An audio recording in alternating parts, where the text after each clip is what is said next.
Ahí está. Bien. Vamos a ver los metazoos. Es decir, cuando uno habla de protozoos, recuerden que yo les dije que eran animales pero unicelulares. En cambio, cuando hablamos de metazoos, son animales pluricelulares. En este contexto hay varios filums, ¿sí? Que hablan de justamente después las clases, etcétera. Pero recuerden que siempre que hablamos de vermes o gusanos, ¿sí?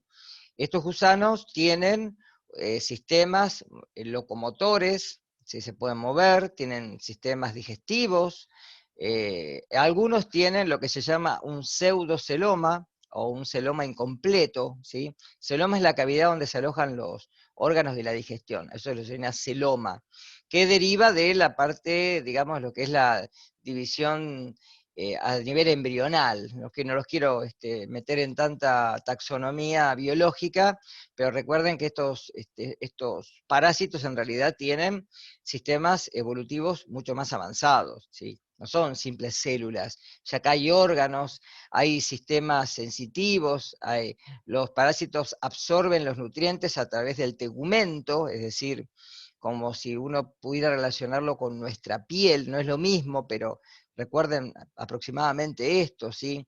La mayoría tienen órganos sexuales, algunos pueden ser hermafroditas. ¿Qué quiere decir hermafroditas?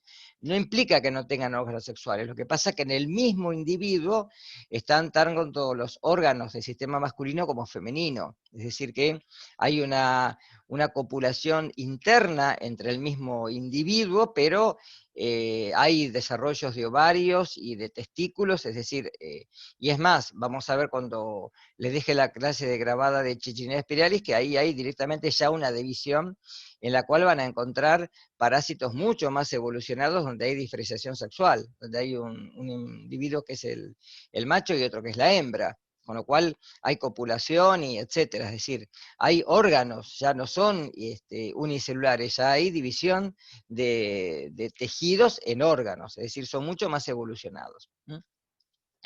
Se pueden ver, muchos se pueden ver a simple vista, ya no hay necesario el microscopio. Las tenias que vamos a ver hoy pueden medir en metros, ¿sí? Es decir que a pesar de que la cinta es la cabeza de un alfiler, ¿sí? El parásito en su envergadura en el intestino ocupa un lugar fundamental, ¿sí? Bien. Y cuando hablamos de céstodes, hablamos de justamente estos parásitos que son acintados, es decir, que tienen una parte del somito del cuerpo mucho más importante que la otra, con lo cual la parte generalmente que uno dice dorsal, ¿sí? Es aplanada, en cambio lo que uno diría el ancho del parásito es como el de una cinta, ¿sí? Es como si tuviera una cinta de la de medir. Con lo cual esto involucra que el parásito en el intestino, en este caso del ser humano, ocupa un lugar importante, ¿sí? Bien, me voy directamente a la clase.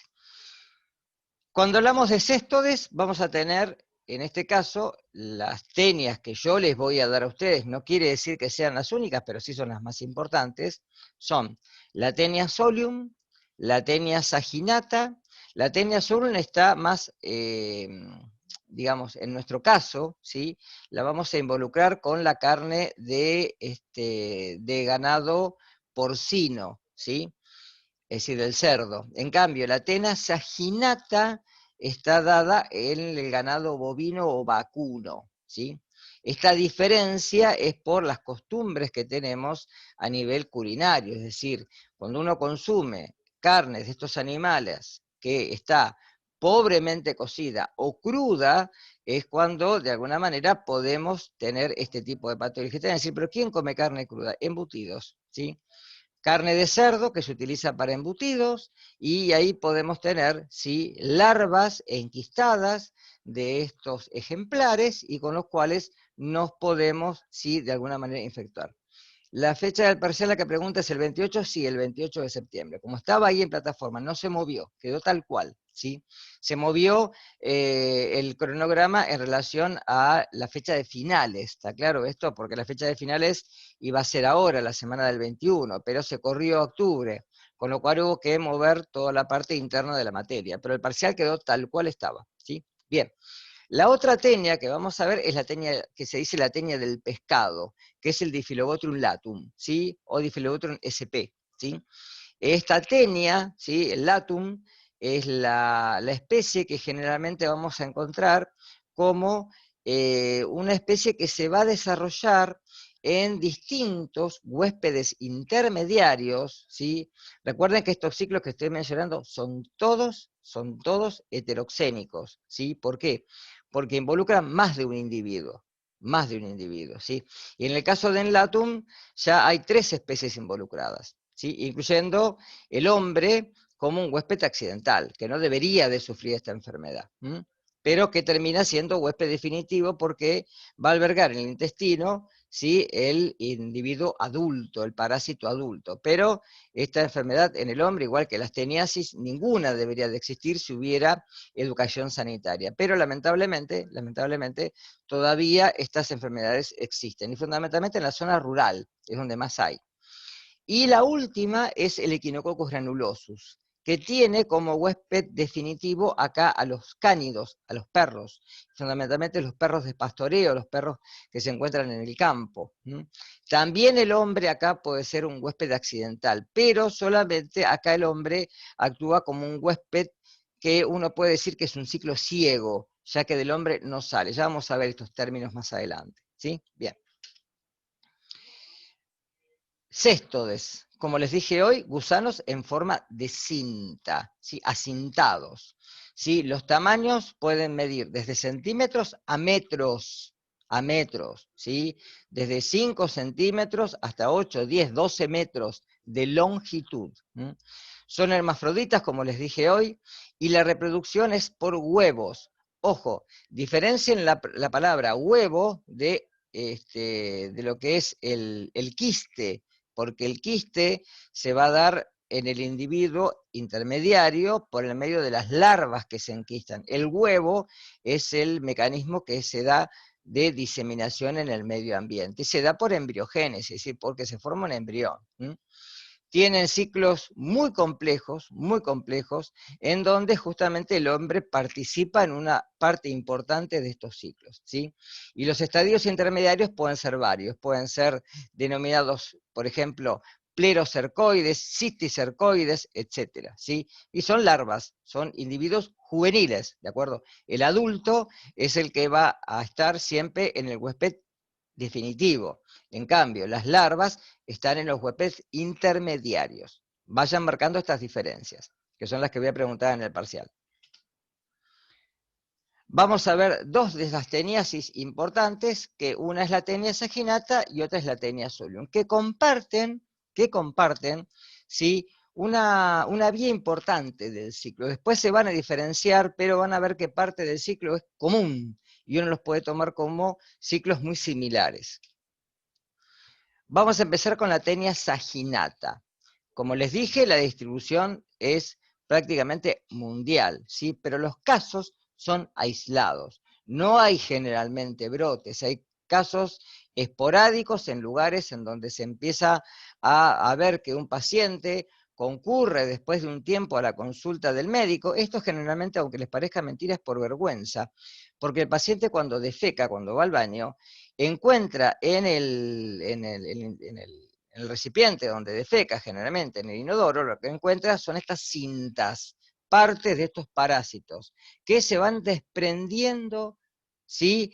A medida que de alguna manera estos somitos comienzan a crecer en el intestino y se empiezan a eliminar. ¿Está claro esto? Es decir, que el parásito en realidad tiene un desarrollo en el intestino del hombre. Y cuando el hombre va al baño y defeca, ¿sí? se ven a simple vista estas cintas evacuadas en el intestino, ¿sí? Con lo cual, ¿sí? Generalmente esto trae una cuestión de vergüenza y generalmente no van al médico por esta cuestión. Cuando llegan a la consulta, ¿sí? Se puede diagnosticar, es el Cysticercus celuloseae. Estas larvas se enquistan en el músculo del animal, y cuando el animal es faenado, ¿sí? Y se distribuye la carne, si la carne se consume cruda o pobremente cocida, ingerimos los quistes que luego van a desarrollar el adulto en el intestino. ¿Está claro esto? Bien. El mecanismo de transmisión obviamente es carnivorismo, o sea que la única forma es comer carne cruda o pobremente cocida. En esta patología, vamos a ver que en la Taenia solium hay una fase que cambia en relación a esta, por eso es importante diferenciarlo, ¿sí? La fuente infectante, obviamente, como les dije recién, es carne infectada con larvas de Taenia saginata. El huésped definitivo es el hombre, y el intermedio es el ganado vacuno o bovino, es lo mismo, ¿sí? Adulto.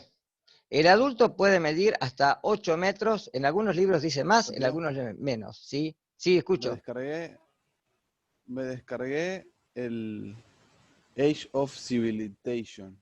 Sí, Civilización. sí. No te ¿Eh? escucho, se corta. ¿Qué? No, no se escucha, se corta. ¿Es? ¿Eso no es? ¿Qué me dijiste? No entiendo. No sé qué me querés preguntar. Decime, pero te escuché, pero un poco la...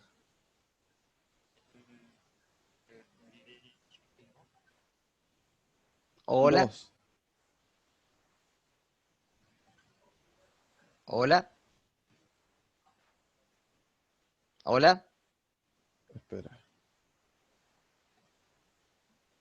A ver. No sé quién sos, pero estamos en una clase. Hola. ¿Me escuchan, chicos?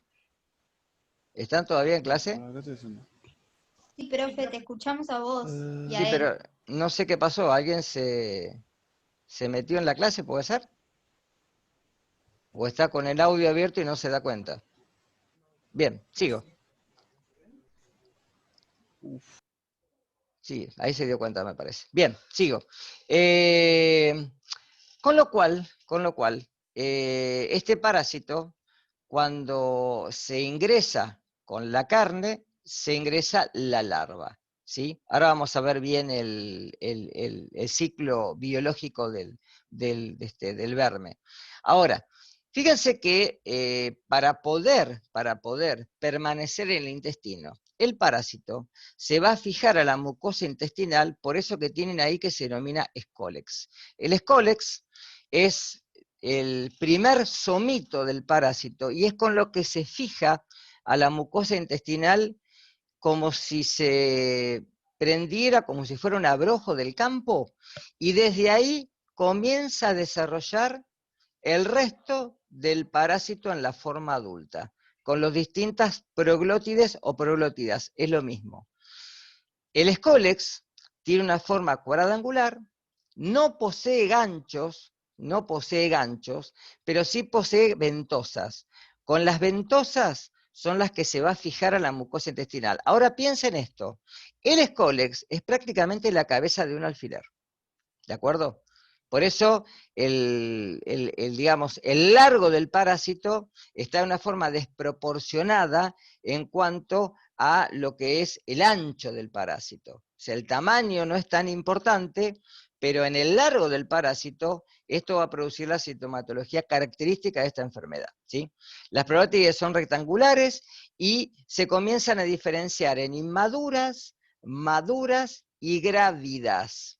Las inmaduras tienen recién los órganos sexuales en desarrollo. Las maduras son las que ya pueden, somito a somito, poder fertilizar al ovario de una de las proglótides y ahí pasar a ser grávidas, es decir, a una bolsa repleta de huevos, ¿de acuerdo? Las ramificaciones primarias que tienen son donde vamos a encontrar las formaciones que comienzan a dar el origen a los ovarios. Y desde ahí que comienzan a llenarse de huevos embrionados y así es como se desprenden luego a medida que crecen a través desde del escólex hacia el distal, es decir, hacia el fin de las proglótides que son las más grávidas. Es decir, tenemos las que comienzan a crecer son primero inmaduras. empiezan a madurar y después se gravidan. Es decir, que las últimas que tenemos son las grávidas, y que son justamente las que se desprenden.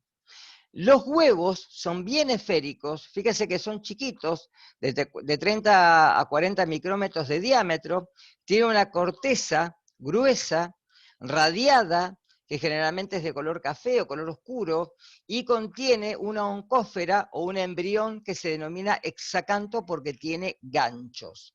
Este embrión es el que va a penetrar en el intestino del animal y se va a dirigir hacia la musculatura, va a desarrollarse la larva y desde ahí se va a enquistar y este quiste es el que se va a consumir. Ahora repito el ciclo a medida que lo voy mostrando. Bueno, acá está como se ven en formol, ¿de acuerdo?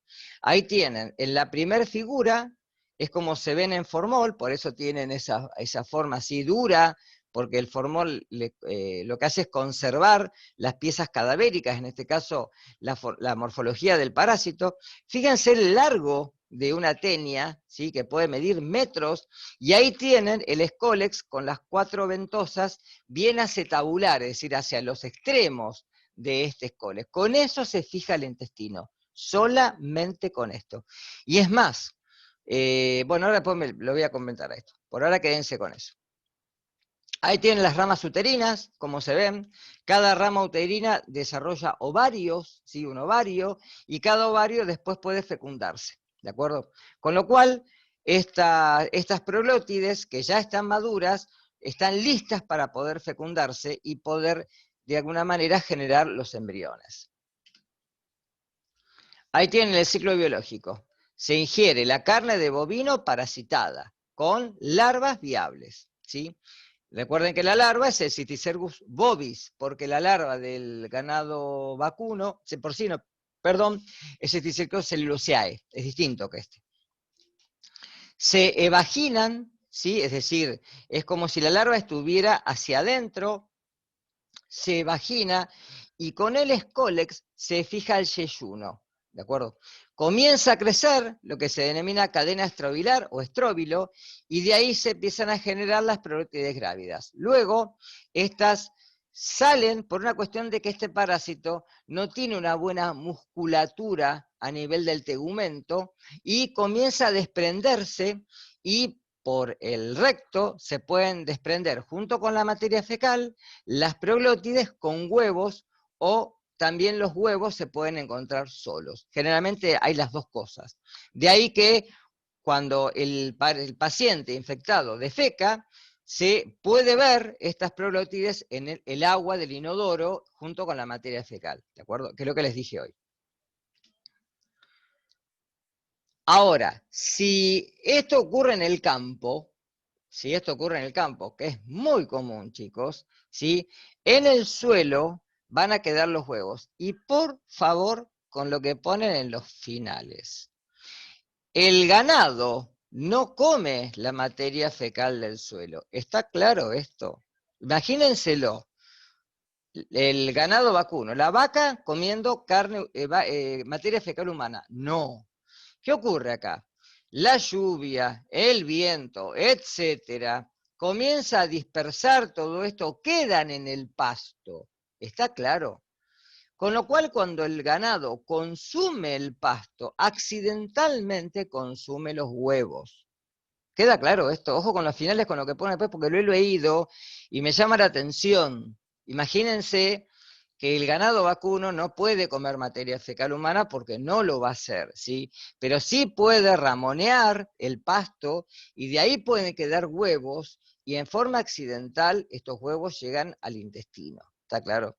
La ingestión de huevos hace que en el intestino delgado el huevo eclosione, el embrión quede libre, pueda penetrar por los ganchos a través de la pared intestinal y ahí se dirija por el sistema circulatorio hacia el tejido muscular. Y ahí se desarrolla el estadio larvario, el juvenil, con lo cual el cisticerco ahora queda ahí enquistado, y cuando se sacrifica en animal podemos consumir la carne contaminada. Ojo con esto, la carne está contaminada, ¿de acuerdo?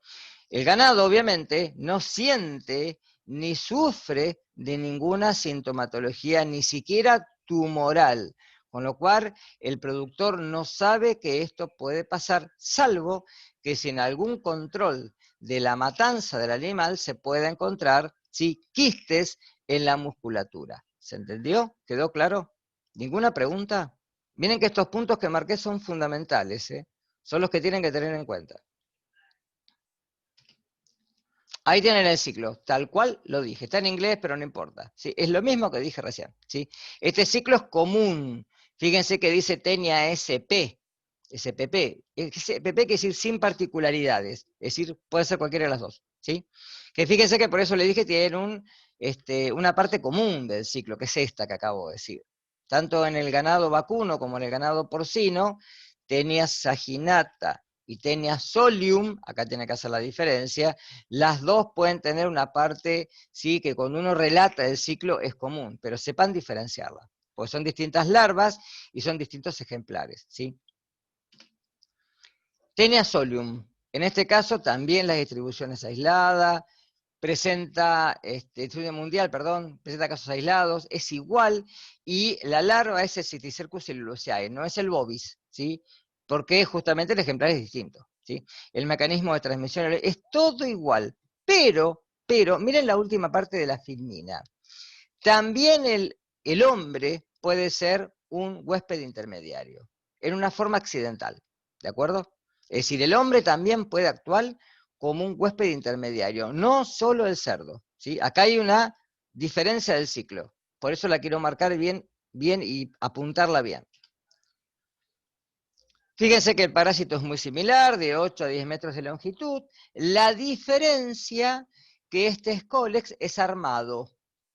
¿Por qué? Porque tiene ganchos, ¿sí? Tiene 4 ventosas y tiene una doble corona de ganchos, con lo cual la fijación a la mucosa es mucho más importante, ¿sí?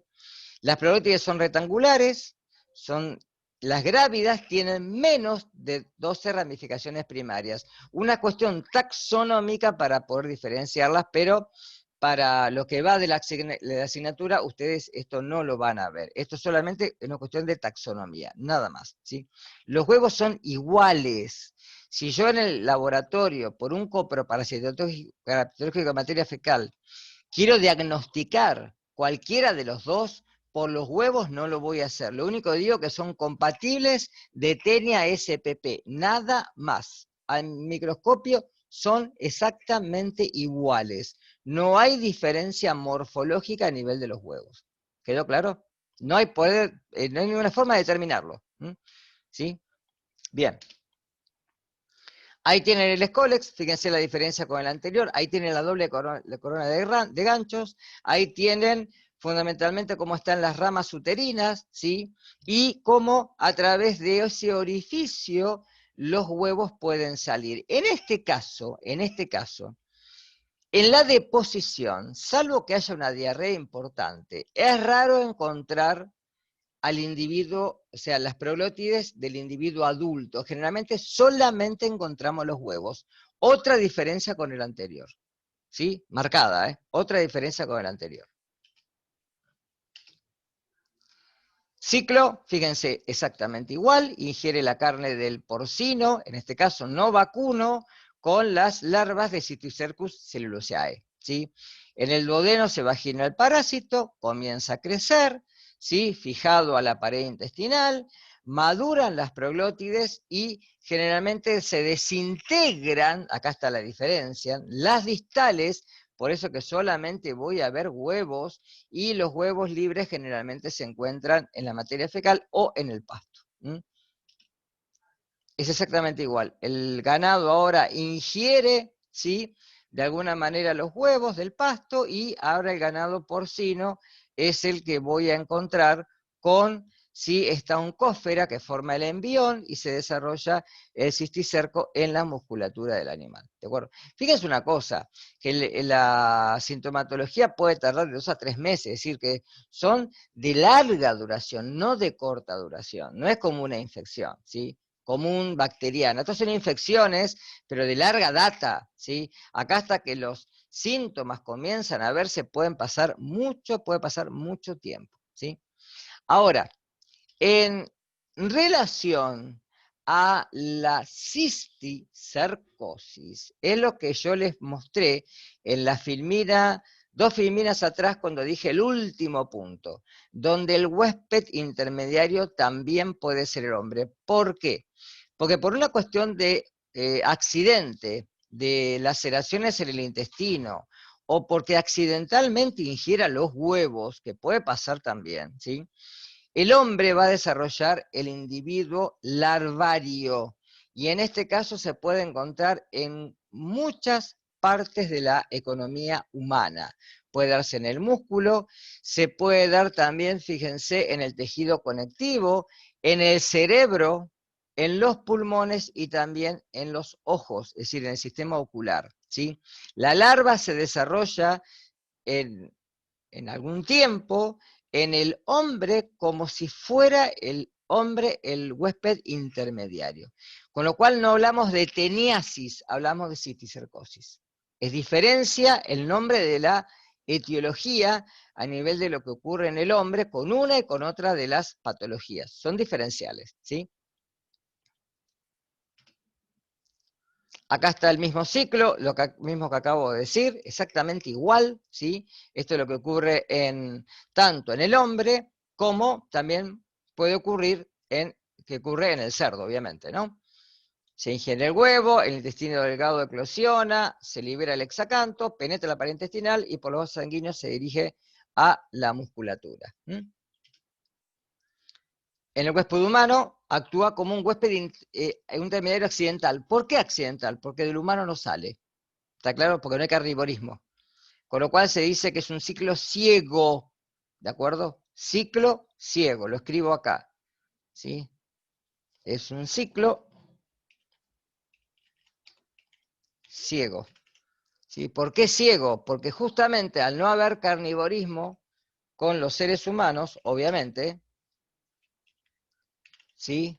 No puede salir de nuestro organismo. Queda enquistado y de alguna manera después hay que tratar la patología como una cisticercosis y no como una teniasis. ¿De acuerdo? Ahí está la diferencia.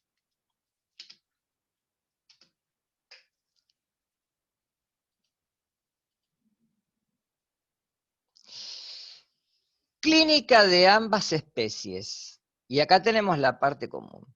Síntomas. Normalmente vamos a encontrar meteorismo, ¿sí? Una gran cantidad de gases intestinales y plenitud intestinal. ¿Por qué? Porque justamente tenemos una cinta de 8 a 10 metros, ¿sí? En el intestino, con lo cual esto trae plenitud intestinal.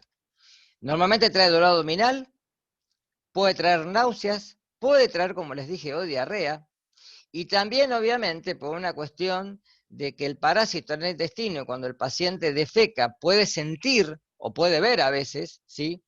Va a traer nerviosismo y angustia, y generalmente comezón o prurito anal. Signos, eliminación de las pleurótides. Puede haber urticaria, signos de hipersensibilidad por una cuestión de alergia hacia, de alguna manera, algo extraño, obviamente, ¿sí? Y las complicaciones obstructivas pueden darse, pero son poco frecuentes, es decir, una obstrucción intestinal. Se puede dar, pero es poco frecuente. Diagnóstico, generalmente primero la consulta por anamnesis y antecedentes epidemiológicos, es decir, zona rural, zona donde se puede consumir la carne de faena, ¿sí? De faena casera, donde no hay inspección de cenaza, etc. Y generalmente se hace examen de las pleurótides y o escólex en las heces, ¿sí? Yo me acuerdo cuando yo cursé parasitología, cuando hice la materia, me acuerdo que una cosa que nos remarcaron es que normalmente cuando uno hace un examen seriado de materia fecal, debería de encontrar el escólex, y esa es cuando uno hace no el diagnóstico, sino el pronóstico y tratamiento de la enfermedad. Cuando uno encuentra el escólex es cuando uno puede decir que el individuo realmente está curado, ¿sí? Se puede hacer lo que se llama test de Graham. ¿Qué es el test de Graham? Normalmente al paciente se le dan 3 portaobjetos, hay algunos autores que dan 5, y se le dice que a la mañana, cuando se levanta, ¿sí? Sin hacer ninguna otra cosa, se coloque un trocito, ¿sí? Un cachito de cinta scotch en el ano, lo deje 30 segundos, un minuto, lo retire y lo pegue en el portaobjetos, ¿sí? Eso se mantiene en un frasco y luego se remite al laboratorio. Y en el laboratorio se pueden buscar digamos, en la cinta, ¿sí? Y en el porta se pueden buscar, por una cuestión de flotación, hay distintos métodos, se pueden buscar los huevos, ¿sí? Es decir, por eso se llama test de Graham. Es distinto que el parasitológico, porque no buscan la materia fecal, sino que buscan los huevos que pueden descender desde el intestino hasta el ano y ahí quedar depositados. Por eso hay que hacerlo antes de que el individuo haga ninguna otra cosa, ¿sí? Ni que se lave, ni que se bañe, ni nada. Con lo cual, lo que tiene que hacer es levantarse, ir al baño, ¿sí? Y colocarse un trocito de cinta scotch, dejarlo 30 segundos, un minuto, dos, ¿sí? Lo retira durante 3 días, eso tiene que ser a la mañana, y lo coloca en el portaobjeto. Y así lo remite al laboratorio de 3 a 5 días. ELISA y PCR en nuestro medio no se hace, en ninguna de las dos cosas, ¿sí? Por eso se los muestro, porque puede ser en otro medio, pero en nuestro medio no. Terapia antiparasitarios. Generalmente el que se da normalmente es la niclosamida o el praziquantel, cualquiera de los dos, ¿sí? Uno inhibe la fosforilación oxidativa mitocondrial del parásito, con lo cual lo lleva a la muerte, y lo otro aumenta la permeabilidad de calcio del parásito, lo que produce una contracción generalizada de la musculatura, y eso también favorece la eliminación, ¿sí? A nivel individual, obviamente, prevenir la ingesta de carne de ganado vacuno o porcino, de cerdo, ¿sí? Fundamentalmente cuando la procedencia no es conocida y cuando no hay una adecuada cocción. Yo, chicos, les digo, por mí, la carne tiene que estar bien cocida, la carne jugosa, nunca. La carne tiene que estar bien cocida, ni siquiera a punto, cocida, porque esto elimina cualquier forma parasitaria, cualquier forma infectiva. No hay forma de que los parásitos puedan resistir la temperatura. Y a nivel colectivo, fundamentalmente la educación y en lugares donde sí no se reportan, donde no hay reporte epidemiológico, obviamente el control en mataderos, ¿sí? Una adecuada eliminación de las excretas, que esto no ocurra en el campo y en el pasto, ¿sí? Un tratamiento de las aguas hervidas también, y un diagnóstico y terapia precoz de los casos que uno sabe que son índices, ¿sí? Y obviamente la vigilancia epidemiológica, como dije hoy, en zonas donde hay focos que son endémicos, donde sabe que la patología todavía sigue existiendo, ¿sí? Fíjense que si hubiera educación sanitaria, esto se tendría que haber erradicado hace muchísimo tiempo, pero lamentablemente no la hay. Difilobotriasis, palabra larga, ¿sí? Pero la pueden relacionar con la tenia de los peces o la tenia del pescado, ¿sí? Porque se consume el pescado, no el pez, ¿sí? El pez cuando está en el agua todavía, ¿sí? La infección se da justamente por el consumo de carne de peces que puedan estar infectados con larvas de este género, ¿sí? Generalmente el género que vamos a encontrar es el género Latum, la especie Latum, género Diphyllobotrium, ¿sí? Y la especie Latum. Se dan obviamente también casos aislados por la ingesta de peces crudos, ¿sí? Infectados, ¿sí? Es decir, acá hay que tener cuidado, el pez está infectado, ¿sí? La carne de pescado está contaminada, ¿de acuerdo? Como reservorio, peces de agua dulce o salada. En nuestro medio, acá en Mar del Plata, no vamos a encontrar esto, pero sí puede ser una enfermedad de viajero y sí lo podemos encontrar en la zona limítrofe con Chile, porque el agua del Pacífico en el norte de Chile sí puede tener larvas de estos parásitos, ¿sí? La ingesta normalmente es de carne de pescado, crudo o pobremente cocido, sushi por ejemplo, ¿sí? Y el periodo de incubación es largo, de 3 a 6 semanas. Todas son largas estas patologías, todas. El adulto, de 4 a 10 metros de longitud, ¿sí? También tiene un ancho, fíjense, de 2 centímetros, por eso el ancho no es importante, lo que les decía hoy, en relación al largo. El Scolex tiene forma de espátula, tiene botrias con las cuales se fija la musculatura, y normalmente las cantidades de prolótides pueden ser de 2.000 a 4.000 y de forma trapezoidal, ¿sí? Los estadios larvarios, acá son 3. Tenemos el coracidio, el procercoide y el plerocercoide, son 3, ¿sí? Y el huevo es un huevo operculado, o sea que tiene un orificio donde se puede evaginar el embrión, ¿sí? El hexacanto, y tiene un diámetro de aproximadamente de 40 a 52 micrómetros, ¿sí? Y el largo es de 50 a 75. Ciclo biológico, acá hay que prestar atención. Huésped definitivo, ¿sí? Es el humano, el ser humano, el hombre es el huésped definitivo, y el que elimina los huevos en las disposiciones. Los huevos llegan al agua, y en el agua, se va a desarrollar una larva que se denomina coracidio. El coracidio tiene la facultad de poder moverse en el agua, ¿sí? Por cilios que tiene, y desde ahí llega a un huésped intermediario que es el copépodo o los copépodos, que son crustáceos marinos, microcrustáceos marinos. Ingieren al coracidio y acá se desarrolla el primer estadio juvenil larvario dentro de que es el procercoide. Cuando los peces ingieren estos microcrustáceos, se desarrolla otro estadio larvario que es el plerocercoides. Fíjense que acá tenemos, ¿sí?, 2 huéspedes intermediarios. Uno son los copépodos marinos y los otros son los peces. Los peces, a su vez, pueden ser consumidos por otros, ¿sí? Pero siempre la larva que vamos a encontrar es el plerocercoides, siempre.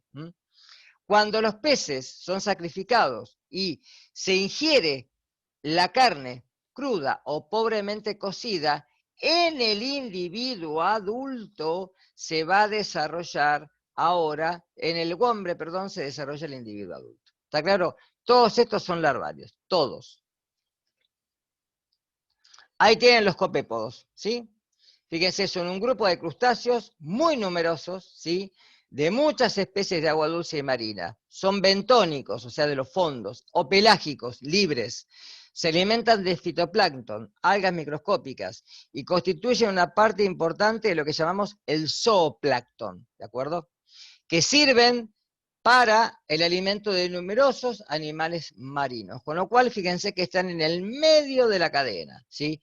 Una vez que esto es ingerido por un pez, acá se va a desarrollar, ¿sí?, la larva que luego se va a dar entre los peces, y justamente el hombre, como otros mamíferos también, tomamos el hombre por nuestro caso, son los que ingerimos la carne cruda o pobremente cocida, y ahí es donde se desarrolla el individuo adulto que crece en el intestino, fijado a la pared intestinal, y es ahí como el individuo adulto tiene también una reproducción de tipo hermafrodita, se eliminan los huevos con la materia fecal, y es así como, ¿sí?, estos huevos llegan al agua, y ahí el ciclo sigue otra vez. ¿Estamos?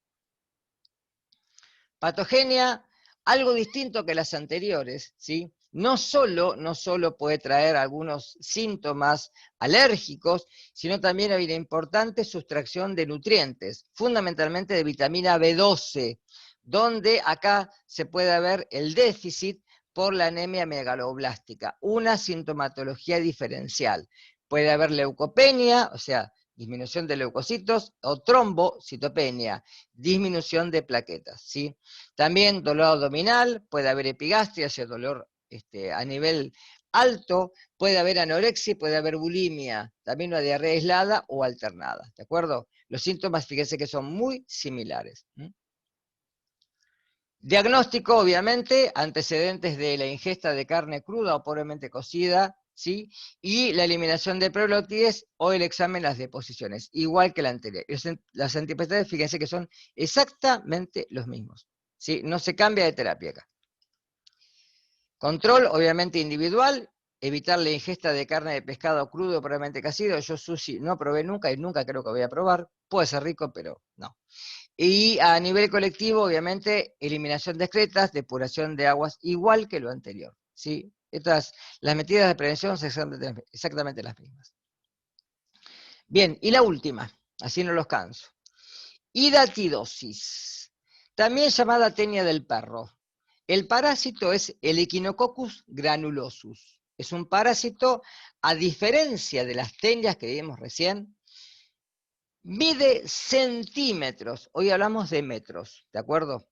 Y acá el adulto, el individuo adulto, lo vamos a encontrar en el intestino del perro, y no una tenia. A ver, una cosa que no mencioné y que me olvidé, discúlpenme.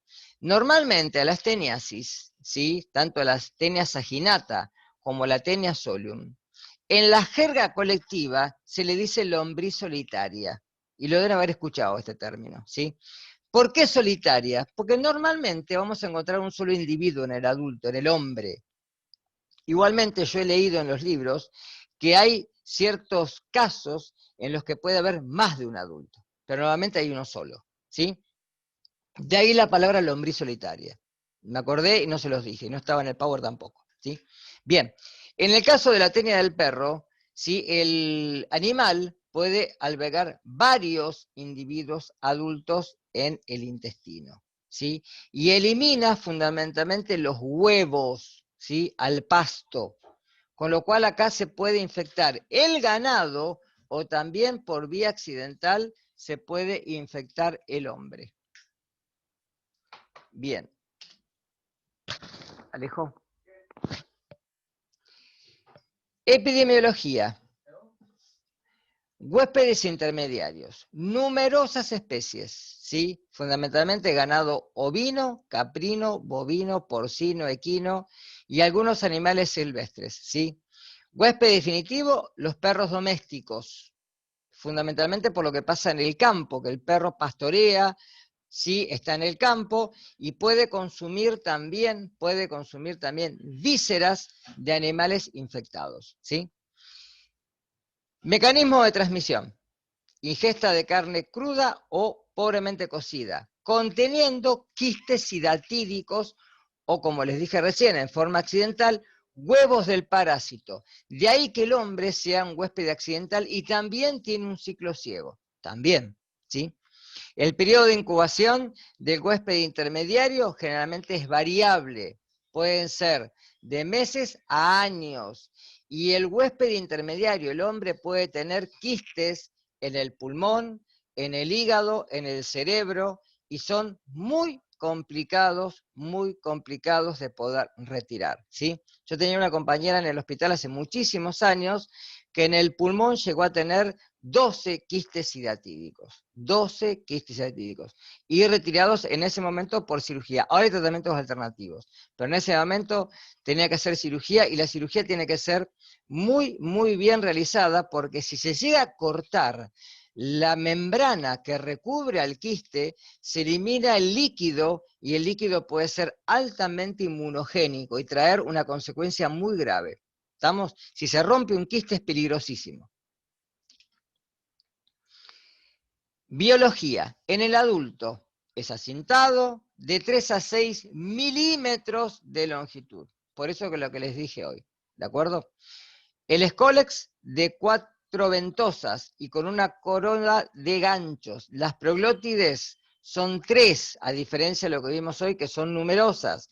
Acá vamos a tener una madura y una grávida. La grávida es la que siempre se va a ir desprendiendo a medida que el parásito va creciendo, ¿de acuerdo? Pero solamente hay 3. Los huevos son esféricos y tienen una oncósfera, que es el embrión que luego se evagina en el intestino del animal. El quiste es esférico, puede medir de 1 a 25 centímetros de diámetro. Imagínense esto, 25 centímetros de diámetro. Un quiste, por ejemplo, en el pulmón, ¿de acuerdo? Lo complicado que puede llegar a ser. Y además, el quiste tiene capas, ¿sí? Porque tiene una pared. La pared tiene una capa externa que es bien laminada y no tiene núcleos, y la interna es nucleada y es germinal, donde se forman las vesículas prolígeras, que son los futuros individuos adultos. Es decir, el quiste contiene más de un individuo en estadio larvario. Y además tiene un líquido que se denomina arenilla hidatídica. Ese líquido contiene vesículas prolígeras, futuros adultos, quistes hijos y protoscólices todos en desarrollo.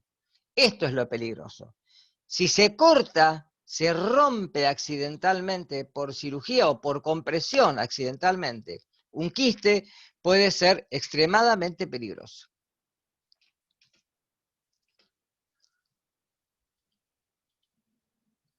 Bien, ahí lo tienen, ¿ven? La forma adulta, tenemos el escólex, el primer somito, el cuello, el primer somito, proglotidia inmadura, el segundo madura y el tercero grávida. Ahí se desarrollan los huevos y son los que se eliminan. Y esto es un quiste hidatídico, ¿de acuerdo? En un tejido, en donde podemos ver las vesículas y justamente la pared con justamente la parte interna, que es lo que yo les decía, con esta arenilla hidatídica, que es lo que es más complicado del quiste. Fíjense, la membrana germinativa, las vesículas hijas, los protoscólices y la arenilla hidatídica, que es lo que yo les comenté hoy, ¿sí? Un quiste unilocular de 5 a 20 centímetros de diámetro, es de lento crecimiento, y la liberación puede producir lo que les decía hoy, un shock anafiláctico, y de ahí llevarlo a la muerte al paciente. Ciclo biológico, los huevos en el suelo, ingeridos por el ganado, por ejemplo, ovejas. En nuestro caso, en nuestro medio, por eso ojo cuando lo pongan en los parciales, en nuestro medio generalmente no es el ganado caprino, es el ganado porcino, en nuestro medio. De ahí los embutidos que se pueden consumir, porque por ejemplo una morcilla ustedes la pueden consumir cruda o cocida, ¿de acuerdo? Un salamín comprado en la ruta donde la faena fue casera y no se sabe si el animal cuando estaba vivo estaba infectado, ¿está claro? Y la carne está contaminada. Bien. Estoy tomando un café para refrescarme la garganta. Eclosión intestinal, ¿sí? Se libera el embrión hexacanto a través del intestino, en el intestino, y desde ahí penetra la pared intestinal y por los vasos sanguíneos se dirige por migración al hígado o al pulmón. Y ahí se desarrolla el quiste hidatídico. ¿Sí? Se sacrifica al huésped intermediario, el perro ingiere vísceras, porque se le da esto generalmente al animal para comer, los escólices se liberan en el intestino del perro y ahí se desarrollan los individuos adultos, ¿sí? Crecen, maduran las proglótides y ahora el perro defeca y los huevos pueden quedar en el medio ambiente. Por una cuestión accidental, ojo con esto, y por una mala higiene de las manos, etcétera, por el agua de regadío que puede llevarlo a los vegetales, y de ahí por una mala higiene, por mal lavado de las verduras, el hombre puede consumir los huevos. Es decir, que no solo el hombre se va a infectar por consumir carne cruda o pobremente cocida de animales que estuvieron infectados y que la carne está contaminada con quistes, sino que también accidentalmente puede ingerir los huevos. ¿Está claro esto? Las dos vías de mecanismo son posibles, y en los dos termina enquistándose en el pulmón, en el hígado, en el cerebro de un huésped, o sea, del humano. Ahí tienen el ciclo, ¿está claro? Fíjese dónde se puede desarrollar en el hombre, que esto es muy importante. Patogenia. Fundamentalmente el dolor es tumoral, ¿sí? Hay compresión de tejidos contiguos, ¿sí? A medida que el quiste comienza a crecer. Localización más frecuente, hepática, pulmonar, puede también ser ósea, puede ir al corazón, puede ir al cerebro, etc. Y el crecimiento es lento, es asintomático por años hasta que comienza a haber sintomatología posterior y comienza por examen radiológico o ecográfico poder ver los quistes, ¿sí? Detectar los quistes. Por eso la sintomatología es bien de tipo tumoral, hay compresión del tejido y dolor. Y también puede ser inmunológica, porque los quistes también se pueden romper. Tratamiento quirúrgico o en algún caso también antiparasitario, ¿sí? Cuando todavía estamos a tiempo, ¿de acuerdo?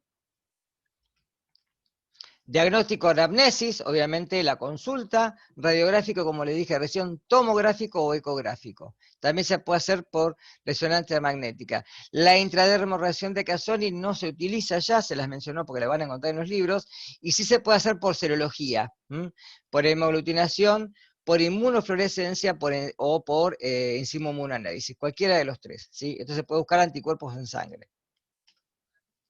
Profilaxis, obviamente, controlar al perro de pastoreo, ¿sí? Y justamente desparasitarlos y el control de los alimentos que consumen. Y obviamente educar al dueño del campo en este tipo de procedimientos a través de que, fundamentalmente, que haya higiene a través de todo lo que tiene que ver con el ganado y fundamentalmente con el consumo de la carne del perro. Acá preguntan si el tratamiento, espere que lo alcanzo a ver en el chat.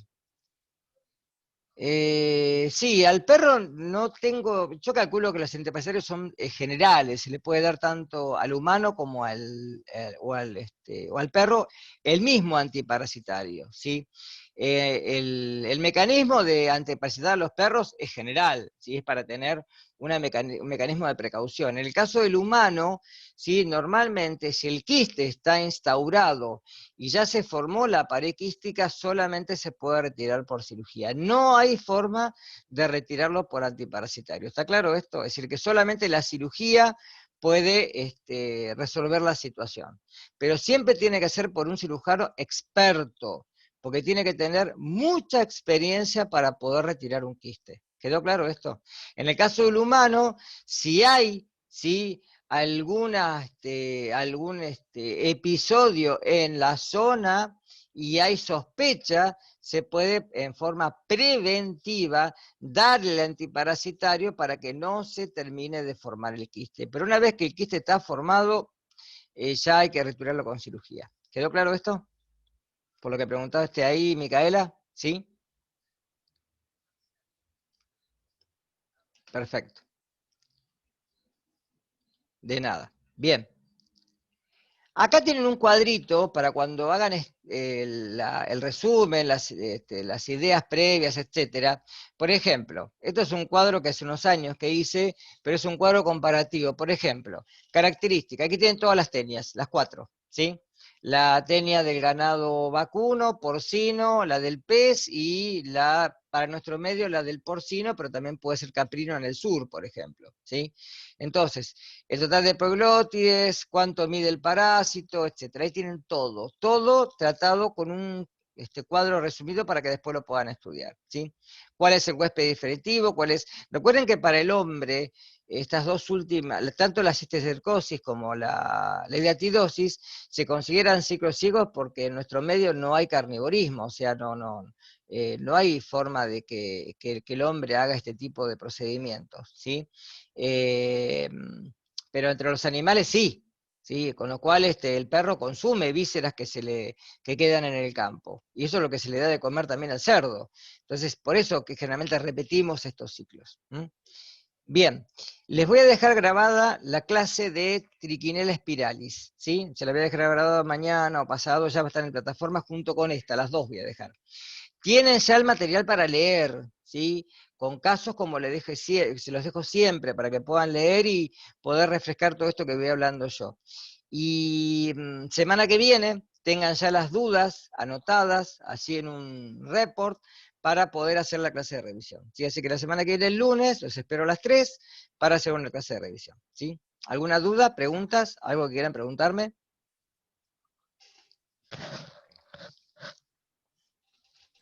No, profe, gracias. Bueno, no de nada. Bueno, nos encontramos entonces semana que viene el lunes por el mismo canal. ¿Sí? Profe, ¿yo le puedo hacer una consulta sobre el horario del parcial? Decime, sí. Porque en otra materia rendimos a las 12:30 el mismo Sí, día. ¿Qué horario sí. es el del parcial? Y el parcial sería a las 3 igual que la clase. Yo no tengo problema en tomarlo más tarde, si ustedes tienen problema, pero que se pongan todos de acuerdo, ¿sí? Porque rindo metodología de la investigación y dijo que no podía cambiar el horario y el parcial, como es oral por Zoom, es bastante largo. Ajá. Por eso, más que nada. ¿Quieren que lo ponga a las 17? Yo no tengo problema, a mí me da exactamente lo mismo, pero pónganse de acuerdo todos para no tener problemas, que algunos me digan, no, yo esa hora curso, yo esa hora tengo tal cosa. ¿Sí? Si se ponen todos de acuerdo, tienen una semana. ¿Sí? Yo lo cambio a las 5, para mí es exactamente lo mismo. ¿Sí? Bueno, no sé si a otros no les conviene ni idea. Bueno, por eso, de última, hagan una cosa entre ustedes. Yo ahora, si quieren, ahí en la plataforma hay un foro, ¿sí? Recuerden que hay un foro de... Sí, pónganlo ahí y listo, pongan la inquietud ahí y ya está. Si no tienen drama, lo puedo poner a las 17, yo no tengo problema, a mí me da lo mismo, ¿sí? bueno, ¿Listo? Bueno, listo, y listo, nos gracias. encontramos la semana que viene, ¿sí? Dale. Estudien, por Bueno, favor, que ya queda poquito. Vamos, ya tienen un cuarto de la materia adentro, falta el otro cuarto. Vamos, hasta luego, nos vemos. chau, chau. Chau, chau. Sí,